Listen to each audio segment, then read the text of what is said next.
Selamat malam JM Team, senang sekali kembali hadir di sini dan tentunya dengan suasana yang lebih bergembira karena bagi CEO kita yang juga sudah menerima penghargaan dari YouTube luar biasa. Tapi juga tentunya dengan results di akhir pekan di mana tentunya Liverpool kembali menuju ke jalur kemenangan. Jadi semua lebih tersenyum tentunya dengan hasil yang didapat Liverpool. Dan tentunya hadir di studio kali ini dua orang yang sangat hebat tentunya yang akan punya misi untuk menjelaskan beberapa hal yang menarik yang terjadi di sepak bola dunia. Tentunya ada Sabto Haryo di sebelah saya. Dan di sebelah sana ada Aldi Bawazir yang semakin hari semakin sumringah karena sepertinya berbeda dengan Sabto yang Liverpoolnya baru kembali menang. Ada Arsenal yang sudah tidak tersentuh kekalahan di 12 laga. 12 laga di? Luar biasa. Wow. Dengan 7 berturut-turut clean sheet. Luar biasa. Baru mulai mau disiram gua. Baru mulai bro. Aduh. Ya ampun. Cuma nebelin doang. Halo Adiani, luar biasa. Arsenalnya yang kembali bisa meraih kemenangan lagi dengan cara yang luar biasa, sangat profesional penampilannya dan 2-0 di Turf Moor. Ini biasanya laga-laga seperti ini yang Arsenal bisa terpleset. Exactly. Kali ini lancar. Tapi tentunya kita akan buka acara malam ini dengan pembahasan dari La Liga di mana Real Madrid juga punya jarak yang sekarang cukup signifikan dengan Barcelona walaupun Barca juga unggul atas Elche tapi Real mampu meraih kemenangan luar biasa Sabtu dengan mengalahkan Valencia 4 gol tanpa balas. Thank you buat openingnya Mike Piazza. Orang lama yang tahu Mike Piazza. Orang lama yang tahu legenda dari New York Mets. Ngalahin Valencia kayaknya bukan something special ya. Kayaknya kalau ngeliat sekarang kita ngelihat begitu kurangnya Valencia dari segala aspek sehingga mereka sering banget mengalami kekalahan. Tapi untuk bisa memetik kemenangan signifikan dengan skor 4-0 jelas sebuah hal yang cukup positif tentunya ya bagi Real Madrid. Kita lihat gimana how they play, bagaimana mereka bermain juga begitu luar biasa ya. Iya, sebenarnya kalau dibilang nggak begitu spesial juga gue, maaf nih gue potong nih mas, kurang setuju ya karena gue lihat bahwa apa yang terjadi di laga sebelumnya bahwa ada problem, ada masalah di sana di Real Madrid, tapi bagaimana seorang Xabi Alonso dengan sangat luar biasa menyampingkan ego dengan fokus ke dalam tim dan memberikan kemenangan bagi timnya. Kenapa gue bilang ada masalah? Kalau kemarin Vinicius ya dicadangkan, ya kan, kalau Vinicius dicadangkan berarti Xabi Alonso memulai problem yang justru lebih besar. Kenapa gue bilang ini tim sedang oke, puncak klasmen, sedang nyaman dan nggak lagi ada masalah apa-apa. Kalau Xabi Alonso memilih untuk hey, gue bosnya di sini, gue adalah main man di sini. Lu masalah, Vinicius bikin masalah di tim, lu bakal gue cadangin. Tapi enggak, Xabi Alonso fokus kepada tim. Dan dia bilang, Vinicius bilang bahwa di Valdebebas dia ngomong bahwa dia meminta maaf dengan sincere, dengan tulus dan menunjukkan kualitas yang luar biasa dari Vinicius Junior. Ini yang gue bilang gimana seorang Xabi Alonso menunjukkan ketinggian kedewasaan yang sangat luar biasa bahwa ini bukan soal gua, ini bukan soal Xabi Alonso, tapi ini soal tim. Dan dengan situasi seperti itu, yes, emang setuju gue Valencia lagi jelek banget dan gua berani bilang dia nggak layak ada di La Liga. Dengan permainan seperti itu. La Liga tuh sekarang tuh bahkan dalam 2 musim terakhir udah mulai kayak Premier League bahwa tim yang paling bawah pun bisa menyulitkan yang atas. Tapi entah kenapa Valencia bermain jelek, yes gue setuju. Cuman ini tim yang sedang tidak dalam harmonisasi yang sedang oke-oke aja, tapi berhasil melumat dengan 4-0 dan berhasil mengistirahatkan beberapa pemain untuk nantinya menuju ke Champions League away ke Anfield. Dan Xabi Alonso memilih untuk latihannya nggak di Liverpool, tapi latihannya di Valdebebas bahwa ini rumah kita dan kita nggak pengen ada 200.000 kamera yang dia bilang gitu ya, 200.000 kamera yang menyorot kita saat latihan. Itu yang membuat gue bilang bahwa ini kemenangan yang buat gue sih sangat penting bagi Real Madrid. Iya, dengan man management skills dari Xabi Alonso yang diuji ketika di El Clasico bisa kita lihat ada mungkin sedikit masalah dengan Vinicius Junior. Tetap dia mainkan, tapi juga ada hal yang negatif terjadi menghadapi Valencia, miss penalty dari Vinicius mungkin juga justru menambah kekesalan dari Xabi Alonso. Sabto. Kalau ngeliat reaksinya dari Xabi sih kayaknya dia agak sedikit kecewa karena penendangnya harusnya Mbappe kan. Cuman ya he's aiming for hat-trick, ya kayaknya dia bagi itu kepada Vini. Dan kita mungkin melihat seorang Mbappe sebagai pemain yang cukup egois, tapi in some points in some games itu dia justru menunjukkan kedewasaan dengan memberikan opsi penalti ke teman-temannya. Itu kan suatu bukti bahwa gue nggak mau jadi superstar ya, walaupun mungkin dia superstarnya sekarang di Real Madrid. Kita harus melihat Vinicius mungkin udah ada di bawahnya dia kalau kita bicara tim Madrid sekarang gitu ya. Tapi dia berapa kali ngalah juga kok untuk memberikan kesempatan itu pada Vini, dan Vini deserve untuk bisa mendapatkan golnya. Kalau kita lihat gimana dia mencoba melakukan penetrasi, bisa memberikan berapa kali assist juga sebetulnya dia mencoba untuk memberikan ke Arda Güler, satu assist tapi ditendang tapi ditepis ya sama kiper Valencia. Di beberapa kesempatan kiper Valencia juga tampil cukup baik untuk bisa menepis ya tendangan-tendangan dari Real Madrid. Tapi secara keseluruhan ya memang harus gue akuin Valencia tidak menampilkan permainan yang worthy of a La Liga team ya. Nyerangnya mungkin bisa dibilang cuma ada satu saves yang dilakukan oleh Thibaut Courtois. Jadi memang tidak ada threat yang dimunculkan oleh Valencia. Tapi gimana pun sebuah tim ketika dihadapkan pada tim yang tidak bisa ngelawan, lu bisa manfaatin itu nggak? Nah, ini yang bisa dimanfaatin oleh Real Madrid. Dan mereka main dengan begitu enak dari sisi permainan, flair-nya begitu mengalir. Dan Xabi, gue selalu memuji ex-player yang tampil as a midfielder. Dia tahu gimana untuk bisa memetakan timnya. Depannya seperti apa, belakangnya harus gue apain. Keseimbangan lini tengahnya betul-betul dia pertimbangkan siapa yang harus main. Tchouaméni bisa dimainkan bareng sama Vinga. Kadang-kadang dia butuh Valverde, naik ke situ Valverde, Carvajal digeser tetap balik ke kanan. Tapi at some points kayaknya gue cuma butuh 2 nih. Sehingga Valverde jadi bek kanannya, in games baru dia maju ke depan. Dia tahu betul kekuatan dari tim ini. Makanya dia bisa memetakan siapa-siapa yang menjadi starter. Tadi lo bilang Vini berapa kali menjadi cadangan juga. Tapi itu kan tidak menghilangkan balance dari tim ini gitu. Jadi gue melihat kalau bicara La Liga musim ini, Madrid kayaknya bakal sulit ya untuk bisa dihentikan oleh tim-tim lain. Sulit menjadi juara ya. Sulit dihentikan karena ya faktor dari Xabi-nya itu sendiri. Abangan-abangan dari Madridnya semua look up to him, sehingga apa yang dia katakan pasti ada landasan acuannya. Kenapa ingin bermain seperti ini, timnya ngikutin apa yang dia inginkan.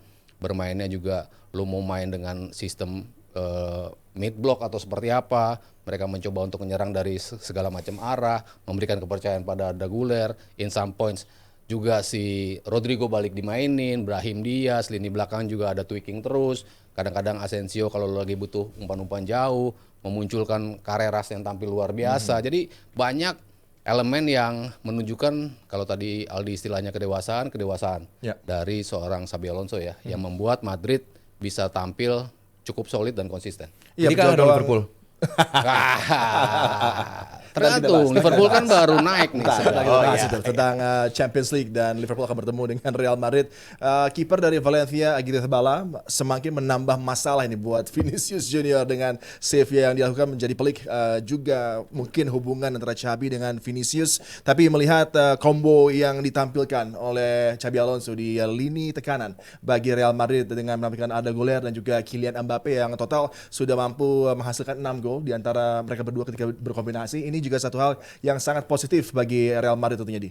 Iya, bukan hanya soal golnya, Di. Bukan hanya soal golnya, tapi bagaimana ancaman yang diberikan ke lini depan dari Real Madrid. Gimana adanya 2 orang ini seminim-minimnya membawa perubahan di lini belakang lawan. Paling enggak bakal ada yang ngedouble team. Entah ngedouble team Arda Güler atau ngedouble team si Kylian Mbappe. Ini hal yang sudah pasti kejadian di lapangan, dan dengan adanya distraksi di lini belakang ini memberikan space bagi pemain lain untuk jadi tampil hebat juga. Kita lihat golnya Carreras, ada space yang segitu besar ditunjukkan sama Valencia dan benar-benar dimanfaatkan dengan baik lewat gol yang luar biasa dari Carreras. Kalau biasa gue nggak pernah mau untuk jangan fokus sama golnya doang, tapi gimana 90 menit main. Tapi di game menghadapi Valencia kemarin gue mau fokus sama golnya Carreras itu.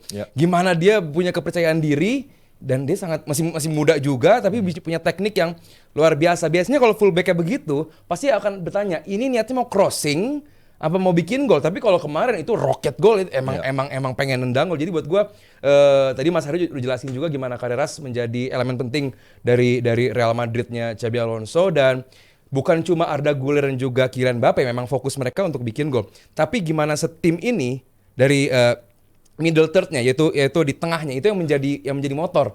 Orang terlalu fokus dan wajar karena emang gol datang dari Kylian Mbappe, dari Vini, dari Mastantuono, dari Arda Güler, tapi gimana midfield? Ini yang mungkin perlu dibedah juga sih, gimana Xabi Alonso sebagai ex midfielder, legend di bidangnya, benar-benar memetakan sebuah sistem yang sangat baik di lini tengah dari Real Madrid. Siapapun yang dimainkan gitu. Dan sekarang dengan adanya integrasi dari Jude Bellingham yang nggak main dari awal musim dan langsung in tune juga, ya buat gue emang luar biasa ini tim yang luar biasa dan akan menjadi malam yang luar biasa di Anfield. Wih, Ya, Jude Bellingham juga nyinggong Anfield mulu.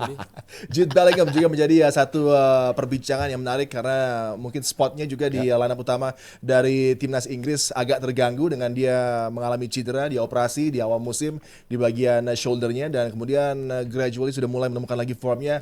Terima kasih kepada Xabi Alonso juga yang sepertinya memberikan peran yang agak segar, lebih baru bagi Bellingham, sebuah kesempatan luar biasa dengan adanya Mastantuono juga ini menambah sepertinya kualitas di lapangan tengah dari Real Madrid dan ini yang membuat mungkin tadi lo katakan ya ini sangat sulit untuk menghentikan laju dari Real Madrid. Iya, ini kan kalau kita bicara Xabi kan dulu ya ketika dia megang Leverkusen kan gue selalu bilang ini pelatih yang bisa kayak sponge ya, bisa menyerap segala macam ilmu dari pelatih-pelatih yang pernah ngelatih dia gitu kan. Dan semuanya Besar. top notch semua ya pelatihnya.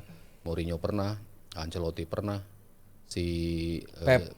Pep pernah juga, Rafa Benitez pernah juga. Ya kalau mau consider dia nggak jago tapi Liga Champions dia dapat gitu.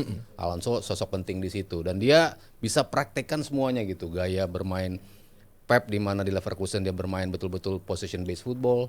Tapi pragmatismnya dari Rafa Benitez bisa dia mainkan juga.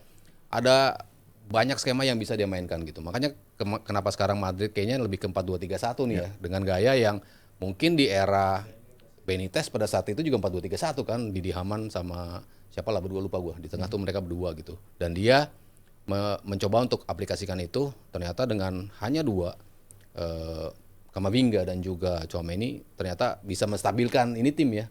Tapi bisa juga memberikan progressive pass ke depan yang juga bagus. Makanya kenapa ada si Bellingham di situ.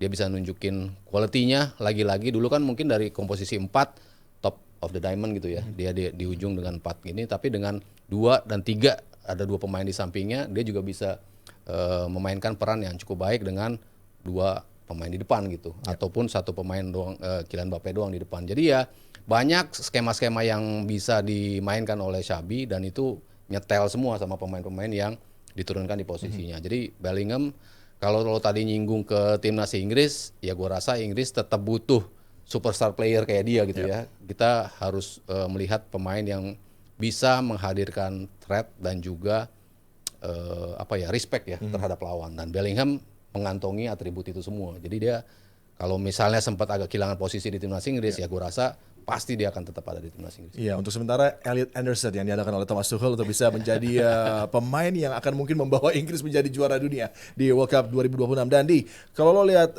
dari karakter Jude Bellingham sendiri, ini pemain yang untouchable di era Ancelotti, selalu menjadi starter. Tapi kemudian ada tantangan baru di era Xabi Alonso. Tapi bagaimana dia juga begitu sabar menunggu momen dan ketika dipercaya langsung mempertunjukkan kualitas dirinya di lapangan tengah. Tapi juga dengan banyaknya pesaing sekarang yang dibuat begitu kompetitif oleh Xabi Alonso, di mana para pemain yang ada di lapangan tengah akan berkompetisi untuk beberapa tempat di sana. Iya, dan itu yang harus dilakukan oleh Jude Bellingham. He has no other option. Dia harus bahwa lu menunjukkan kualitas ke depan pelatih baru gitu. Dan to be fair kan emang baru di FIFA Club World Cup dan baru beberapa pekan terakhir kan ditunjukkan Jude Bellingham ini di depan Xabi Alonso sebelum cederanya di pundak gitu. Dan apa yang ditunjukkan oleh Jude ya itu hal yang harus dilakukan bahwa lu harus jual talenta lu harus jual kualitas lu di depan pelatih baru. Bukan berarti bahwa oke, di era sebelumnya, di pelatih sebelumnya gua untouchable loh dan lu juga harus memainkan gua, nggak ada. Dan itu yang dilakukan oleh Xabi Alonso. Vini kurang capable apa di pelatih sebelumnya? Tapi ya lu bakal menjadi bench warmer lo kalau main lu nggak perform. Dan itu benar-benar hal yang menjadi kekuatan dari Real Madrid sekarang bahwa yang untouchable itu Real Madridnya, bukan pemain-pemainnya. Itu membuat gue rasa bahwa ya harus setuju bahwa Madrid mungkin tahun ini ya bersama Barcelona juga ya tetap akan menjadi race yang sangat luar biasa. Sekarang berapa bedanya? 5 poin? 5 poin. Iya, buat gue rasa ini akan menjadi Barcelona harus ngejar lah. Kalau nggak ini akan menjadi race yang sangat mudah bagi Real Madrid. Ya, dan kepercayaan bagi Xabi ya kepada pemain muda seperti Alvaro Carreras.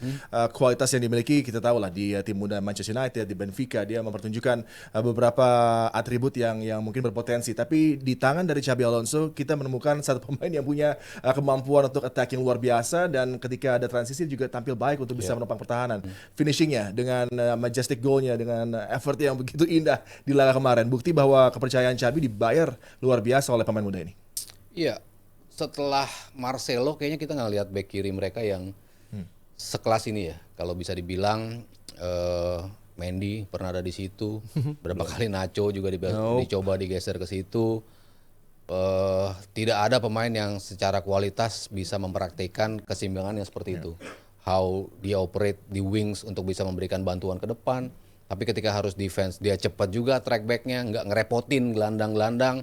Sehingga Madrid emang butuh pemain seperti itu. Di era Marcelo kan ya dia komplit banget lah ya. Mungkin dari sisi speed nggak seperti Marcelo gitu ya. Tapi dia cukup punya kualitas untuk kapan lo harus neken seperti apa, kapan lo harus ngejaga jarak dengan para pemainnya. Yamal kemarin dengan ya praktis agak mudah ya, bisa dia kawal gitu yang selama ini kayaknya susah untuk mengawal pemain seperti Yamal, tapi kemarin dia mengerjakan tugas rumahnya dengan luar biasa dan di game-game yang penting walaupun ya memang sempat kalah juga dari Atletico Madrid, tapi how they bounce back, how mentality itu yang dipunya oleh Real Madrid termasuk di tangan si Carreras ini, dia bisa nunjukin kualitasnya, pemain baru, pemain muda, tapi nggak grogi main di Real Madrid gitu kan. Banyak pemain yang datang ke klub sebesar ini tapi tidak bisa ngeluarin kemampuan terbaiknya sehingga akhirnya nggak bisa survive di sini. Tapi dia menunjukkan kualitas untuk bisa survive for a long time. Ya, untuk Real Madrid dan para pendukungnya menjadi pekan yang luar biasa karena akan ada laga menghadapi Liverpool dan sudah mampu meraih kemenangan signifikan menghadapi Valencia dengan tampil begitu dominan. Jadi modal luar biasa menuju ke laga midweek besok dan juga persaingan di La Liga terus panas. Barcelona juga meraih kemenangan yang tentunya akan terus menekan Real Madrid, tapi ada satu tim lagi yang coba untuk mengganggu persaingan dari Real Madrid dan juga Barcelona, yaitu Villarreal yang tampil sangat luar biasa hingga pekan kemarin bisa terus menempel dua tim besar di papan atas La Liga. Dan jangan lupa karena kita hari ini live, tentunya yang nyawer silakan langsung bisa layangkan saweran Anda kepada kita.